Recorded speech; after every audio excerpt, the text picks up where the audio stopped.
అదేవిధంగా టీఆర్ఎస్ నుండి బీఆర్ఎస్గా మారుస్తామనేటటువంటి ఒక కీలకమైన నిర్ణయం తీసుకోవడం జరిగింది అధ్యక్ష.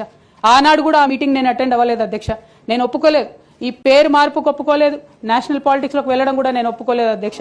అంటే ఒక మాట అధ్యక్ష, ఇట్లాంటి హౌస్లో చెప్పొచ్చో లేదో కానీ తెలంగాణలో ఏం పీక్ కట్టలు కట్టినామని నేషనల్కి పోయి చేస్తాం అధ్యక్ష. మనం ఎన్ని పనులు మిగిలినాయి అధ్యక్ష తెలంగాణలో చేయాల్సినవి? 2 పెద్ద రివర్స్లో, ఒక పక్క గోదావరి, ఇంకో పక్క కృష్ణ, 1,89,000 కోట్లు ఖర్చు పెట్టినాం అధ్యక్ష. కొత్తగా ఇచ్చిన ఆయకట్టు ఎంత అంటే 14 లక్షల ఎకరాలు అధ్యక్ష.